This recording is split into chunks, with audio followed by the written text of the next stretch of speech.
Today is just going to be an introductory lecture to introduce you to the subject, but the next 2 days will be the real stuff when we do practically what we always talk about.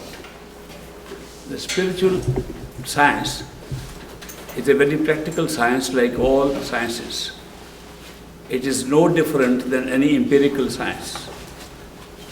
People think that this is just a subjective experience. It may be a subjective experience, but the rules and conditions for study of spirituality are about the same as for any science.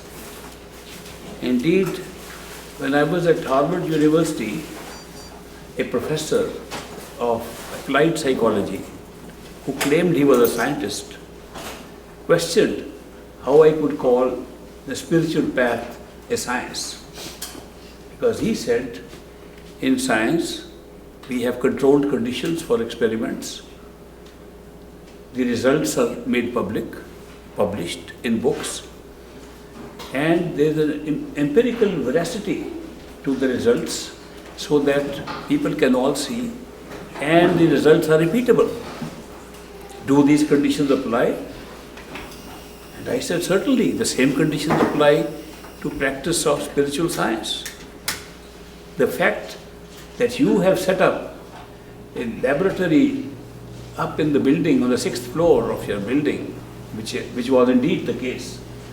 In the science building in Cambridge, the science lab for applied clinical psychology was on the 6th floor. I said the fact that you have an outside building you call your lab, and a spiritual practitioner has an inside building on the 6th floor in the physical body, behind the eyes, should make no difference. It's still a lab. It is still an experiment that we are doing. He said, but we do have very closed conditions. We have windows shut down. We don't allow outside air to come in. We have equipment, machinery to measure things, and we control everything. I said, so is the spiritual practice of meditation controlled the same way. We sit down, allow the body to be absolutely steady. We close the eyes, the windows of the 6th floor chamber on the top of this body, human body, and we conduct experiments exactly like you do. And we publish the results. There are thousands of books published on the results of spiritual practice. Many people have declared that they have had the same experiences. What's the difference? The empirical rules that apply to science also apply to spirituality. But just because some voodoo stuff comes in once in a while and claims to be spirituality, doesn't mean that spirituality itself is not a science. The spiritual path continues to be a science, in spite of the fact that some people who are practicing various kinds of other practices they call spiritual. For example, psychic experiences are not spiritual experiences, but sometimes people dub them as spirituality. For example, various kinds of yogas with the physical body, putting the body in various kinds of asanas, various kinds of positions and postures, they call it a spiritual practice. That is not a spiritual practice. These practices were adopted by people who wanted to practice spirituality. For example, if you study how the various positions and postures of yoga were adopted, you will find that these were positions of the body adopted for practice by those who were meditating in small caves. They found little small places in which they placed themselves, and they did not do jogging for exercise. They did not go on a treadmill. They had no clubs to go to practice their muscles. They had to do all this in a very small space. The 84 positions prescribed by Patanjali in his books on yoga all specify that those exercises which can help you to exercise all the muscles of the body can be performed in a very small space. And that's how these came up. Now to call something that is making your body fit as a spiritual practice would be a misnomer.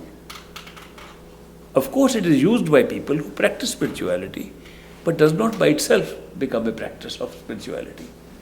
Similarly, psychic phenomena, like having an out-of-body experience, by projecting the heart chakra and having an experience outside of yourself, may be a great experience in expression of energy in the body, but does not amount to spirituality. I came here in the 60s and found there was a big practice of psychic experiences going on, which people thought were spiritual exercises. The psychic experience is an experience of the energy system in the body. The body is controlling all the energies through 6 chakras, 6 centers of energy that lie below the eyes. The highest chakra of energy lies behind the eyes. So all these chakras of energy which operate in the physical body and perform various functions, they distribute the energy, they create the frequencies necessary to keep the balance of the body and balance of emotions, balance of passion, balance of the 5 so-called vices. These energy centers are controlling the human body, but they do not touch the spirit at all. That is why to call a practice of any kind by any name a yogic practice that deals only with these 6 centers cannot be called a spiritual practice. The science of spirituality requires that you deal with the spirit, not with the body. Indeed, some people think that mind control might be a spiritual practice. They do not realize that the mind is only an accessory to the spirit and is not the spirit.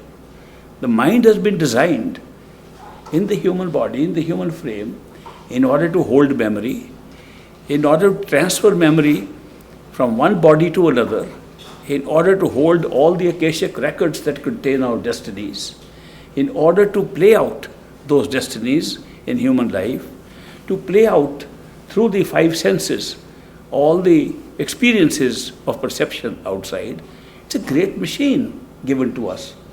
But to experiment with that machine and to say it's a spiritual practice is again a misnomer.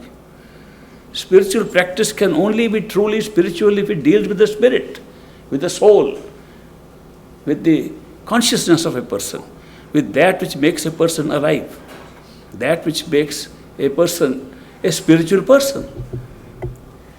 These mental exercises are good for the mind, but they do not qualify to be called spiritual practices. Then what exactly is a spiritual practice? A spiritual practice, scientific spiritual practice, or the science of spirituality would be to discover the spirit in its entire naked form without the covers of the mind, senses, and the body. If you are able to discover that, you are practicing the science of spirituality. And if you are doing anything else, these are different exercises. To exercise the body, exercise senses, exercise the mind, they do not qualify to be spiritual practices. Now, in order to discover the spirit, we should know what spirit is. Spirit is our life. Spirit is our consciousness. Spirit is what makes this body move. Spirit is what makes the senses work. Spirit is what makes the mind work. Spirit is what generates love, beauty, joy, intuition in our experience. That is spirit. If we don't have this definition of the spirit, we go wrong right from the beginning in understanding the science of spirituality. That is why it is said, if you know yourself, your real self, you are practicing the science of spirituality. Socrates said, know thyself. And he called it a spiritual practice. He was right, because we don't know who we are. We think that the covers upon ourselves are ourself. We think this body, physical body, that covers our living consciousness inside is ourself. We think that because we have sensory perceptions, because we can see, touch, taste, smell, therefore these sensory perceptions are ourself. We consider that because we can think, and we can communicate by thinking, because we can speak, because we can write, that is our self. And none of these things is the self. These are covers upon the self. The self is the motive force that makes all these work. Consciousness drives all this equipment, and the equipment works exactly like a scientific equipment. You will notice that the physical body that covers all these internal covers of ours functions to create a physical material experience outside of ourselves. The material world would not be there if we didn't have a material physical body. The physical body generates the experience of a physical world around us. If we were to leave this physical body, as we all leave, we all come into physical bodies and we all leave, we all die. Somehow, a notion exists in our mind that everybody else will die, we have a little more time. When the last moment comes, we find we had no time at all. And that is why we miscalculated how long we will be here in the body. Actually, we should be prepared all the time that this body is going to go. Everybody has left the body. The greatest scientists have left bodies, the greatest masters have left body, great master left body. Nobody kept the body forever. And therefore, to believe that the body is that immortal self that we are supposed to be, that is referred to in all the scriptures, that we are immortal, and to consider a temporary body to be that immortal self is a great mistake. Then if this body is not our self, but creates the physical experience around us, how does it do that?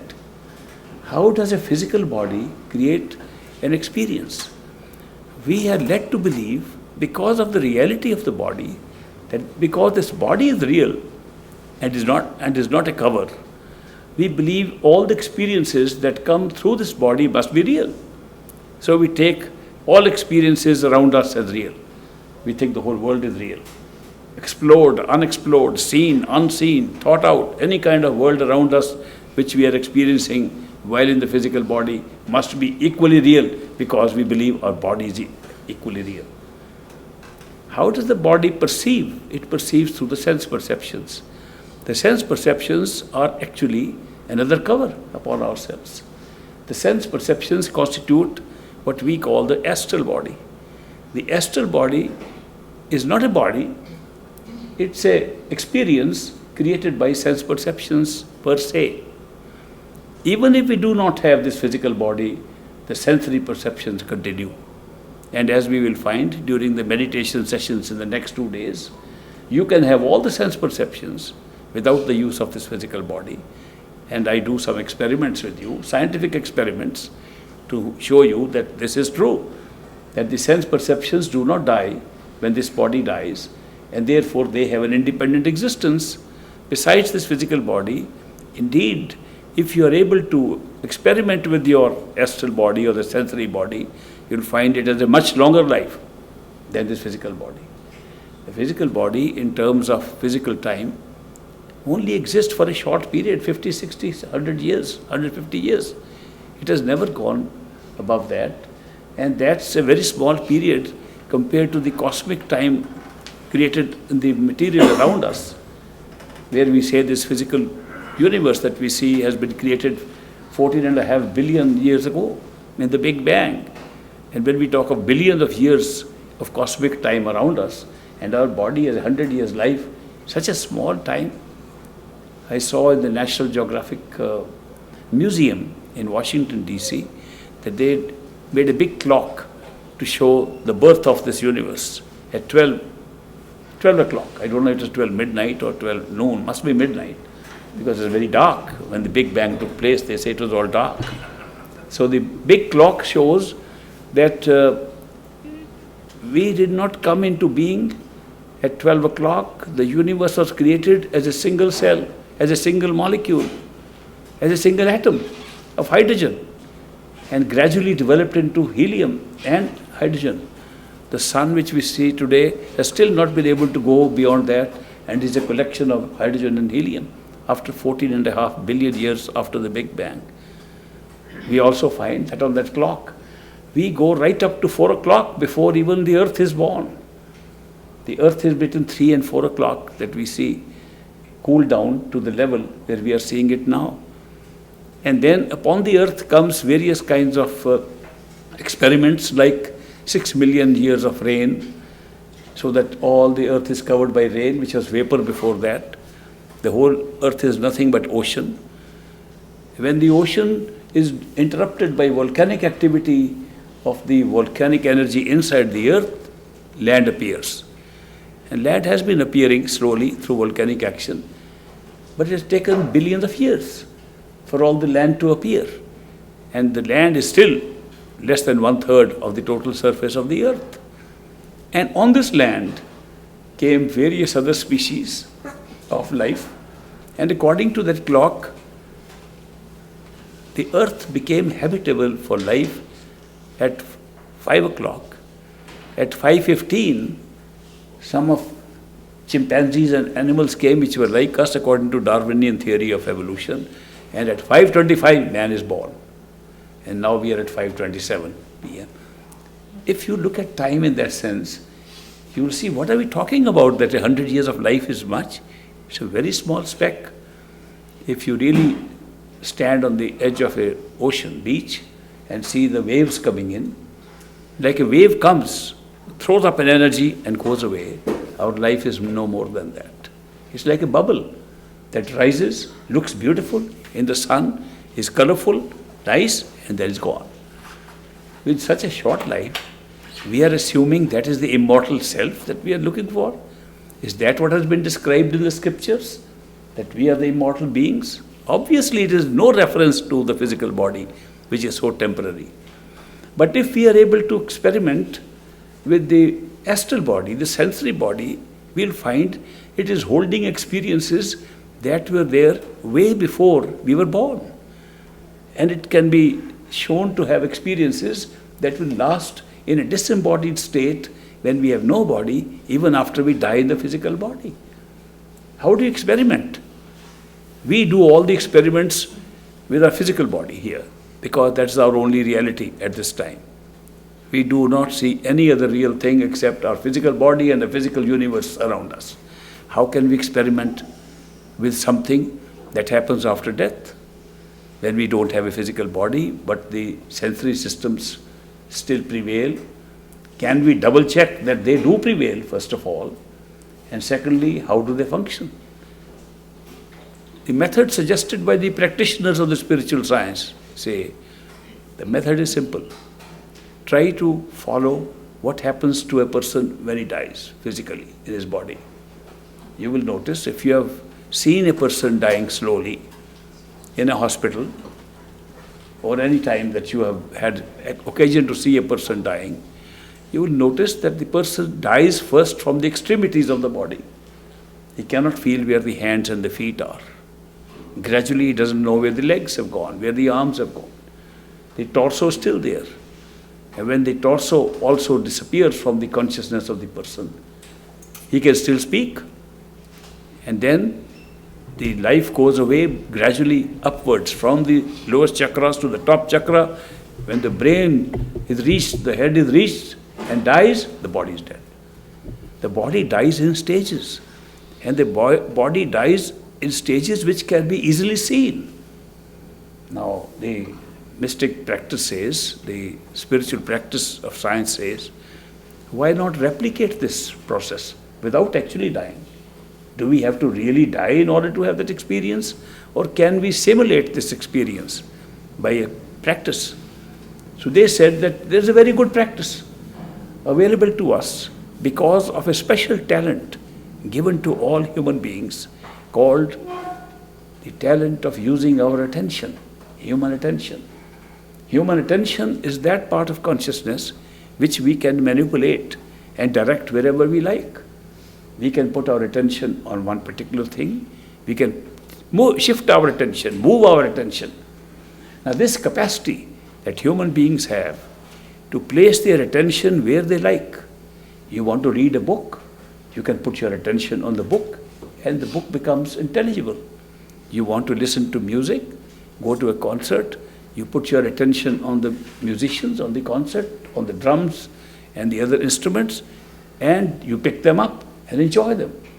It is the movement and manipulation of the attention that is giving you all these experiences.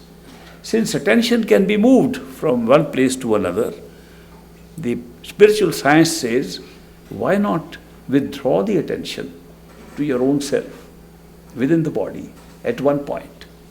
Why not withdraw the attention, if you can move it, locate it inside the body at a place which would die last in an actual death of the physical body, and that would be the brain. Why don't we use the power of moving our attention to figure out that we are in the head, we are sitting in the middle of the brain, and draw all the attention there? If we are able to do that, what will happen? Experiment, practice it, do a scientific experiment that if you draw your attention behind the eyes and hold it there, what happens? You will see that soon you will not know where your hands and feet are. Then you won't know where your legs and arms have gone. Then you will know that the torso is also disappearing from your consciousness. Eventually you'll be released from the experience of the body, and suddenly you'll find you are still there with a different body, with same sense perceptions, stronger sense perceptions than you ever had. This is almost calling, the whole experience can be called dying while living. We are still living, but we're having the same experience we would have if we were to die. And this is a scientific experiment that anybody can do, that you can withdraw your attention behind the eyes into the head and stay there till you become unconscious of this body. If you become unconscious of this body and you still retain consciousness of yourself, obviously there's something more than this body that you can call the self.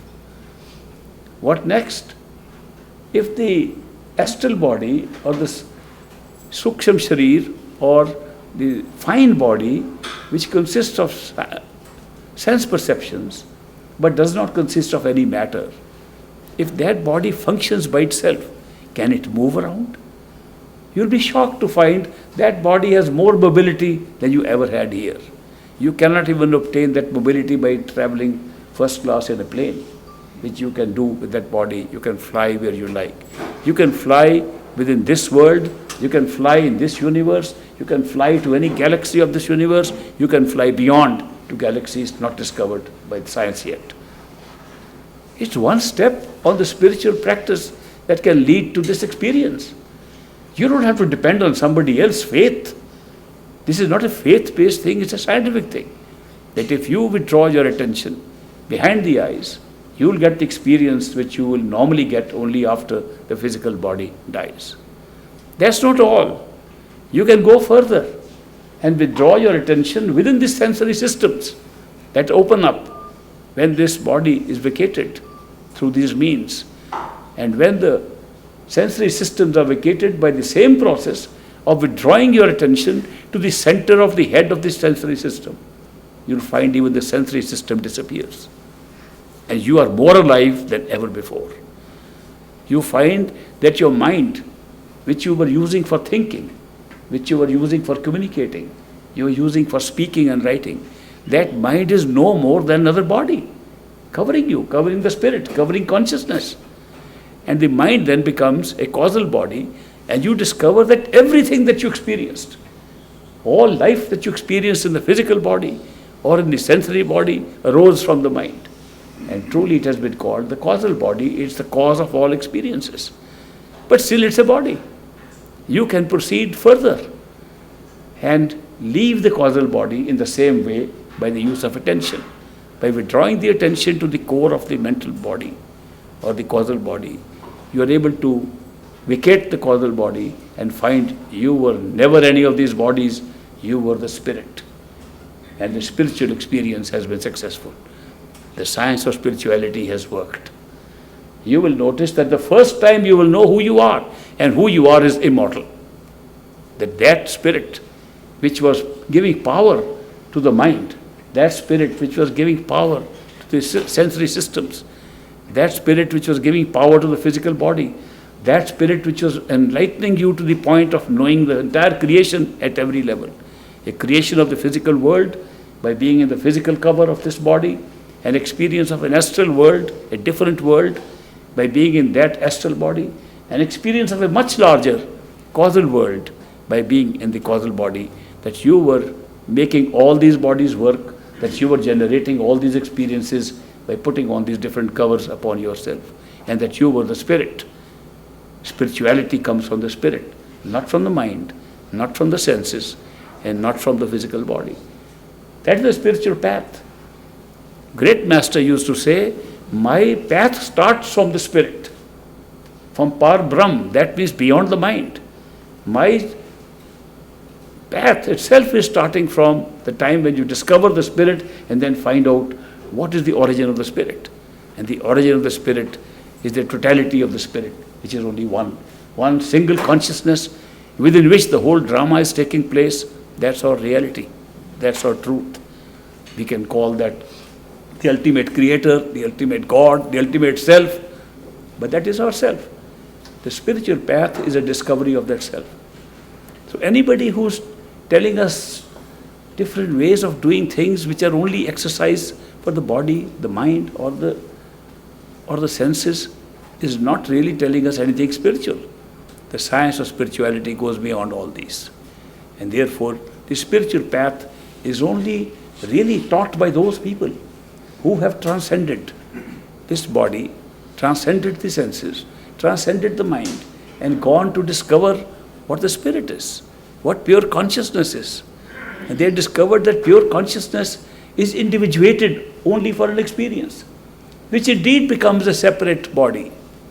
The soul itself can be called a body in the sense that the soul is individuated as if there are many souls, and we have experience of many souls. The souls actually emerge from and are part of a single soul. The single soul is totality of consciousness, which is our reality. Within the totality of consciousness, we experience individuation, and therefore we think there are many souls. So the many souls are not separated. They are within the same consciousness. When I was young and I heard that a comparison was being made between our reality and our individual soul, that the reality was like an ocean. An example was being given that the reality is like a big ocean, and we are like a drop of that ocean, separated from the ocean, suffering the pangs of separation, and the spiritual path consists of returning back to the ocean and merging in it.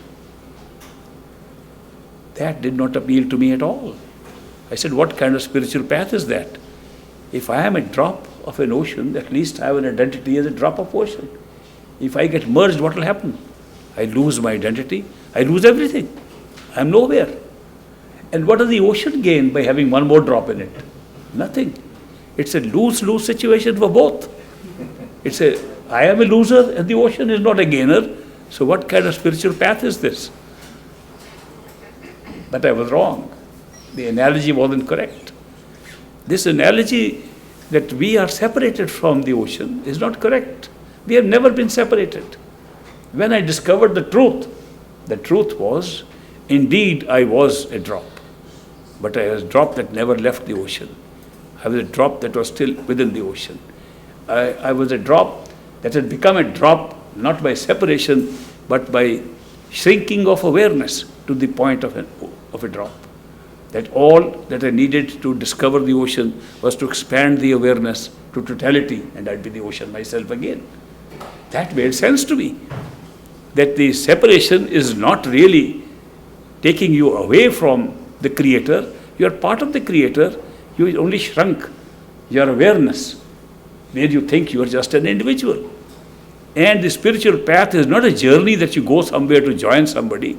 The spiritual journey, the spiritual path is to enlarge your awareness, enlarge your consciousness, to discover who you really are, that you are always the totality, and we're experiencing a point of view of the totality, a partial view, that this is just a partial small view, but we have never left.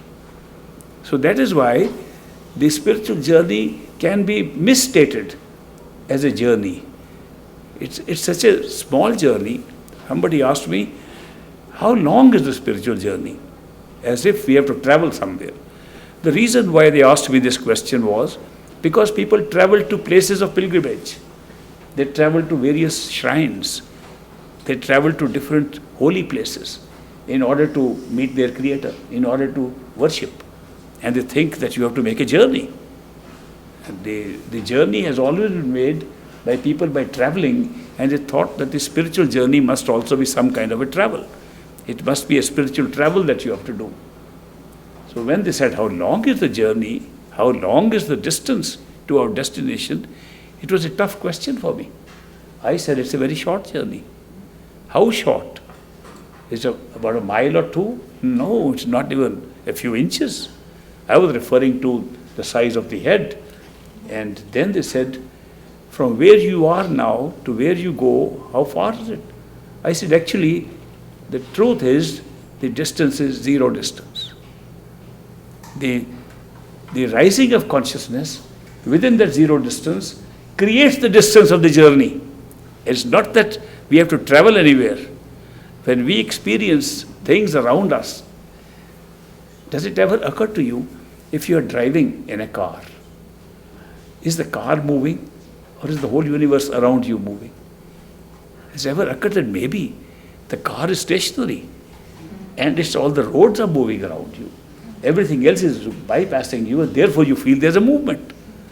All movement we experience in this world is based on relative positions of different things that we experience. If our experience is passing us by, we'll think we are moving. There is a little fun show in Disney World, which I like.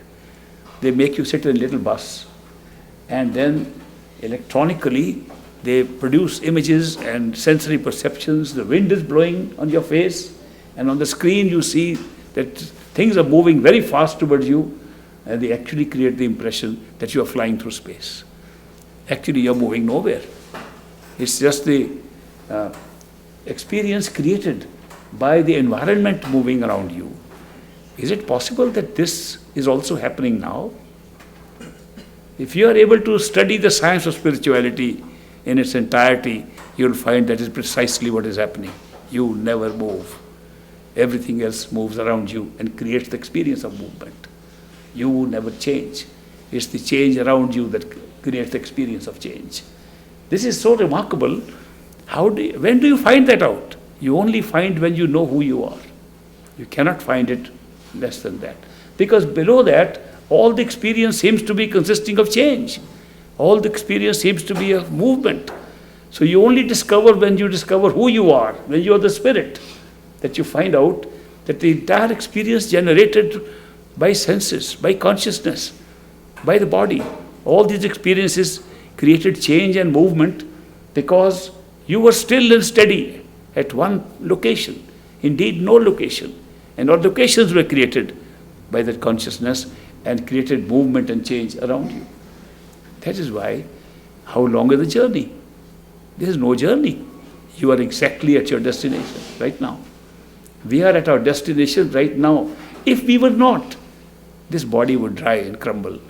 Our mind would die. Everything would die around us. It is by virtue of our being at our destination that makes us conscious, that makes us alive, and makes us have all the experiences of the different covers that we are having upon ourselves. This is indeed a great revelation to us through the science of spirituality, that you can discover your own self, your own truth, and find the answers to every question that has ever arisen about the covers upon ourselves. Every question that you have ever raised about this physical body and life in the physical world, every question you have raised about the sensory systems, every question you have ever raised about your mind, what it is, how it functions, are answered by a single experience of discovering who you are.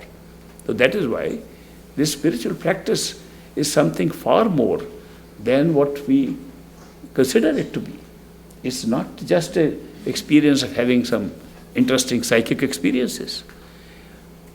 When I was at the university at Harvard, in Cambridge, they had set up a new center called the Yoga Center.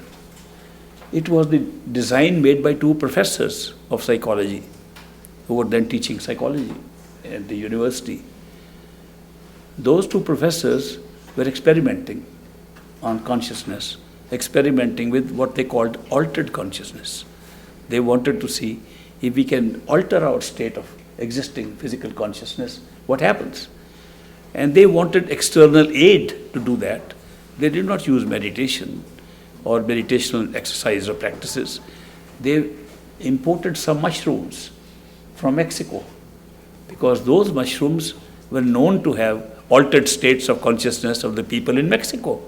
And they thought maybe we can experiment what is there in them. So they imported those mushrooms. They worked. They altered their states of consciousness. Then they analyzed the mushrooms and found that there was mescaline in those mushrooms, which they further developed by sending it to a Swiss lab. And this was the birth of the LSD and the DMT and the birth of the new drug age. Those two professors were expelled from the university for these experiments. One was Richard Alpert, and he became Baba Ram Das. He discovered that it was not necessary to go through chemicals to have altered experiences. The true way of finding altered experiences was through meditation.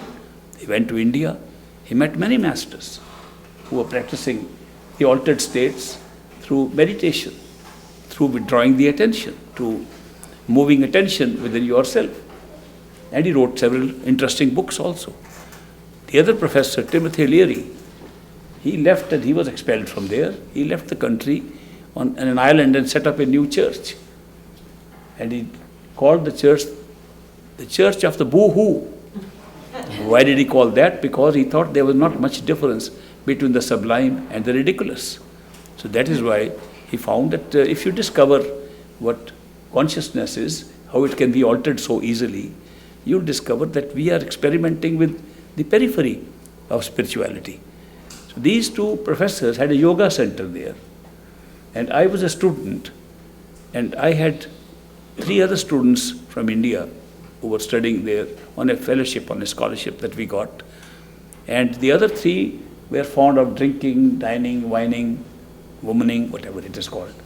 They were interested in parties of that kind, and I was not interested in that type of life. I had not grown up like that. So they tried to drag me into that life. And I would say, no, I don't want to go to these parties. They said, why you are afraid? You claim to be a very fearless man. Now the test has come and you have failed. You can't even come to a party. So there was another Pakistani guy who had lived in the university for a long time, who used to host these parties. They have a lot of alcohol, liquor, meats and all kinds of food which I was not accustomed to. And he told these friends of mine, if you bring this guy who pretends to be holier than thou, we'll treat him nicely and we'll break up all this holiness of his. And he'll be like us. I have broken many people who came from overseas as students and made them live a proper life of partying and drinking and all that. So they threw this challenge to me. And I said, no, I don't accept these kind of challenges. Then they said, you claim that great master, who was your teacher, who gave you all this knowledge, was really great master. If a great master cannot protect you, what kind of master was he? That you can't even go to a party. When they named the great master, I had no option but to say, I'll go to the party. And I went to the party. In the party, the host decided not to have any vegetarian food and not to have any soft drinks, only alcohol, all liquor and meats, just so that I'll have no option but to drink and eat what they were drinking and eating.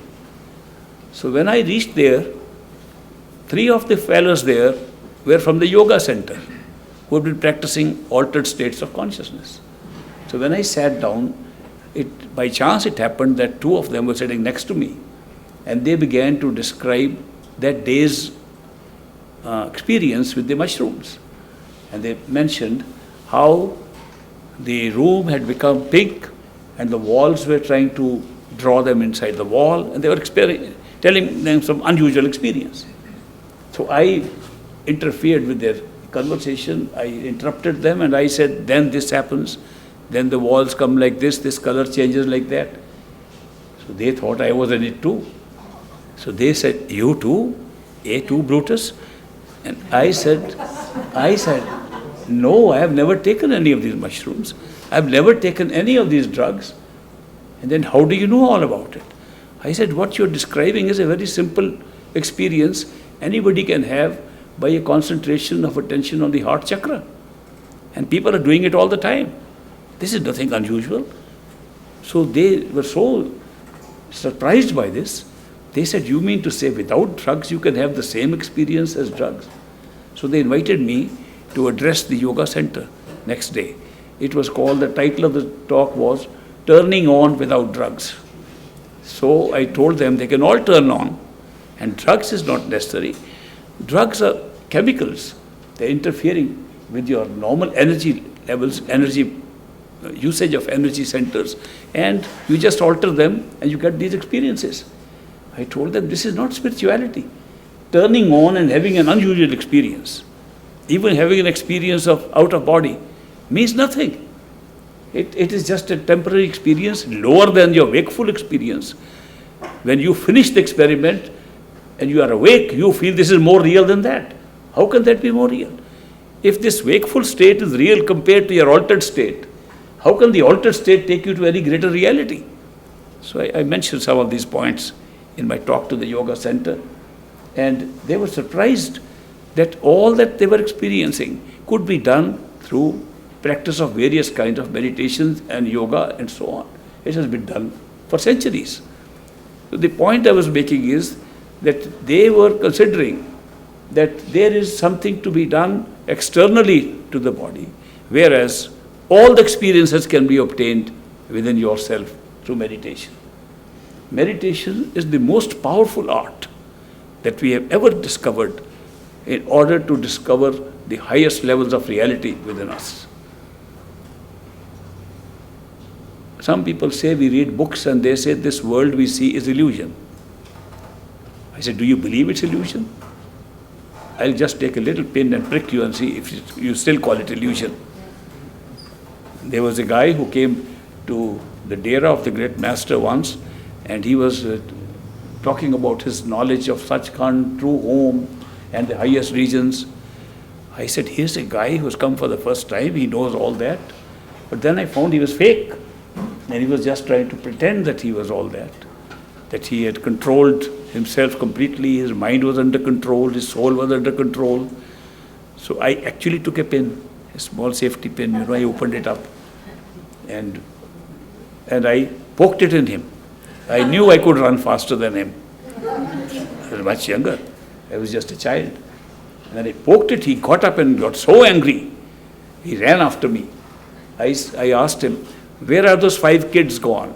We call those 5 kids, those 5 vices, because it is said that in the spiritual exercise, when you transcend the mind, these anger, lust, greed, they all disappear in the form of little kids walking away. You see them and they say goodbye and walk away.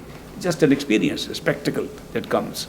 So I asked him that question because I saw his anger was so strong. And of course everybody was listening to him left. Point is, how can we call an experience going on as unreal, illusion, when the pain is real, when the suffering is real, the joy is real, the pleasure is real, the experiences are real? How do you call it illusion? I never call it illusion anymore. I call it reality of the physical order, one of the realities. We do not create illusions, we create realities. We create levels of realities, not levels of illusion. At one time, we have one reality. When we go to sleep and have a dream, in our sleep, we think it is real. And we create a dream reality. When we wake up, the dream reality becomes dream and is unreal. It is not unreal while we are dreaming. In the same way, this life that we are leading in the physical universe with the physical body is one form of reality. We have taken great pains to make it real. We have taken great pains to hide from ourselves all our higher realities. We have taken great pains to hide from ourselves all the knowledge of the future. We have taken great pains to forget the past, totally forget the past lives and forget most of our past current life. We've taken great pains to make it real. All these are elements that are making our daily life a real life. So this is a reality we live in. So that is why we have to practice in this world in every way as if it is real, including the practice of meditation. If this body were unreal, if this whole experience around us is unreal, what are we practicing with? What is spirituality then? What is meditation then? We are talking of this body as being real. It does not mean that we have really found a reality. There's another reality we'll find when we die. The same reality we'll find if we die while living through meditation. So we discover different levels of realities, and we have taken pains to experience every kind of creation. There's a creation, experience of creation. We are experiencing this physical world as an experience of creation. We didn't create in order to feel its illusion and a shadow. We created so that we think it's real and experience it as real. So this is a created reality. So the created reality has become more real than ourselves. And so the spiritual path says, discover yourself, you'll find that yourself is the only ultimate reality. All others are created realities. That people say, are the heavens real? Yes, when you are in heaven, they are real. When you go above them, they become unreal. Is the astral plane real?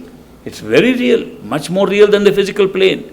If you go above that, it's as unreal as a dream. So everything becomes like a dream-like. It's a dream-like creation when you see it from one step above. It's reality when you're within that state. So it's a reality while we are in the physical world, in the physical body. This is our only reality. Not only is it real for us, it's our only reality.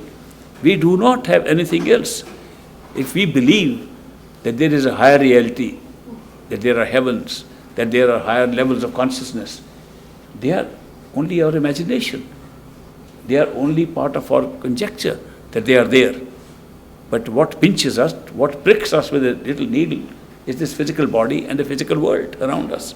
We are affected by the physical world. Even with the knowledge that you have a higher state of consciousness available to you, even with the conviction that there are higher states of consciousness where you can go, this remains their reality. It's just like a person who gets to know what is going to happen and he thinks he can avoid it, he cannot avoid it. So free will becomes real so long as he doesn't know what's going to happen. We all have free will. Why do we have free will? Because we don't know what the next moment is. Supposing we came to know that the next moment is already there and see it, free will disappear immediately. You will find that you are acting exactly according to the script that you created for yourself, for this destiny. All these methods of sustaining reality at any level have been created to make the experience of all realities enjoyable. We wanted to make the experience of a creation great for ourselves. The experience became great, but it had a little drawback. The drawback was that in order to create a great experience, we had to create something that was not great. Otherwise, the great experience wouldn't become great.